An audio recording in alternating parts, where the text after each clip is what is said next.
Welcome to this explainer. Okay, let's just dive right into this because we have some truly fascinating research to look at today. We're unpacking a comprehensive study by Bahauddin G. Mujtaba and Bilal A. Kaifi. Now, what they did was investigate exactly how culture, gender, and unique life experiences actually shape the management capabilities of professionals in Afghanistan. It's an incredible deep dive into the mechanics of leadership within a society that is navigating some pretty immense transitions. And that brings us to the core question driving our explainer today. How do culture and gender actually shape the way we lead? And more importantly, how can a rebuilding nation harness those specific skills to literally change its future? We aren't just looking at abstract numbers here. We're examining what the researchers present as a real strategic roadmap, because by understanding the specific strengths of its workforce, a nation can really accelerate its socioeconomic development and move toward a highly sustainable, self-reliant future. Section 1. The Manager's Toolkit and Leading a Diverse Workforce. Before we get into the data on Afghanistan, we really need to understand the tools required to actually manage a diverse, globalized workforce effectively. So, what are those tools? Well, the study utilizes a classic framework from management scholar Robert L. Katz, which breaks leadership down into three very distinct skills. First up, technical skills. This is your job-specific knowledge, the hands-on techniques, right? Second, human skills. That's your ability to understand, motivate, and lead people. And third, conceptual skills. This is the ability to analyze complex situations and really distinguish between cause and effect. Think of these as the three essential instruments in literally any manager's toolkit. So how does this actually build into an organizational structure? Well, as you move up the ladder, the tools you rely on most actually change. Frontline supervisors spend the bulk of their time utilizing those technical skills, doing things right, maximizing efficiency on the ground. But as leaders rise into the top management ranks, they spend far less time on technical tasks. Instead, they lean heavily on their conceptual skills to set the vision and ensure the organization is actually doing the right things, which is all about overall effectiveness. Section 2. Surveying Afghan Professionals. Now that we have our framework in place, let's transition to the specific methodology of the Mujtaba Kaifi study, just to understand exactly whose skills we're looking at.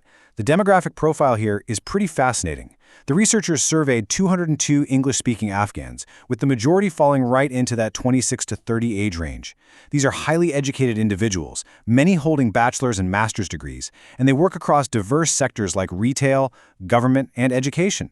It's really crucial to note that while this doesn't represent the entirety of Afghanistan's 30 million people, it beautifully captures a technologically savvy, professional demographic that arguably represents the absolute future workforce of the country. Section 3. The Gender Reveal. Men versus Women in Leadership. Okay, this is where we introduce our first major layer of data, and it reveals what is honestly one of the most counterintuitive takeaways of the entire study. When comparing the genders, the researchers found that Afghan men scored significantly higher in technical and human skills. Meanwhile, Afghan women scored significantly higher in conceptual skills. No way, right? Let's break down exactly what that means. To put that into perspective, let's look at the statistically significant numbers straight out of the study. Notice the contrast in the mean scores here. Men scored a 13.79 in technical, compared to women at 11.61. For human skills, men were at 28.08, compared to women at 26.92. But look at that conceptual score. Women jump all the way to 27.99, while men sit at 24.51. The researchers ran the hypotheses, and the differences we're seeing here are highly, highly significant. So the absolutely crucial point is understanding the why behind these numbers.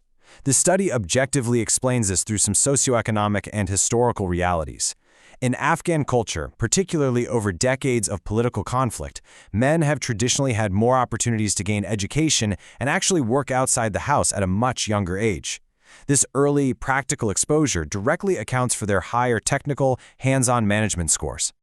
Conversely, the high conceptual scores of Afghan women are incredibly revealing. Because remember, top management relies most heavily on conceptual skills, analyzing cause and effect, setting strategy, and utilizing high emotional intelligence. So the researchers conclude that these women are exceptionally well-suited for the very highest levels of leadership. It's a real game changer. The study strongly recommends formal succession planning to integrate way more women into these top management ranks. Section 4. The Cross-Cultural Surprise. Afghans versus Americans. Now, the researchers didn't just look internally, they shifted the focus to a cross-cultural comparison, measuring 100 Afghan men against 100 American men. And prepare to be surprised by this data. American men scored statistically higher in both technical and human skills. However, the Afghan men demonstrated a massive, statistically significant gap over the Americans when it came to conceptual scores. So, why would Afghan men excel so drastically in conceptual skills? Well, the researchers point out that while American men often have access to better technologically equipped educational facilities, which obviously boost their technical scores, conceptual skills are forged through formal education, deep reflection, and life experience. The unique and honestly often difficult life experiences and profound reflection on cause and effect circumstances in Afghanistan have fostered incredibly deep analytical and strategic abilities among its professionals. Section 5. The Path to Interdependence. Macro Implications. Let's zoom out from the individual data sets for a second to look at the macroeconomic future of Afghanistan. What did these specific leadership profiles actually mean for the country's rebuilding? The whole study hinges on this incredibly powerful thesis.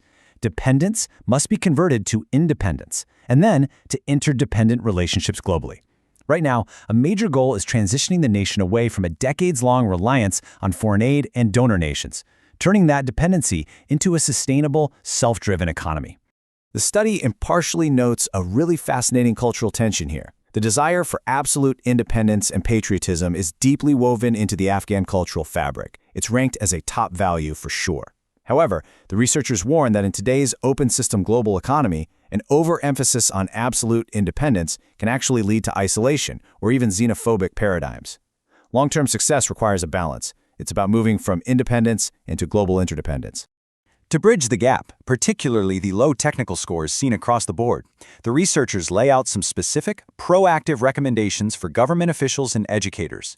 This includes implementing a standardized curriculum nationwide, massively increasing computer literacy by ensuring tech access for all students, and offering pro bono courses to the public to rapidly build the workforce's technical capacity.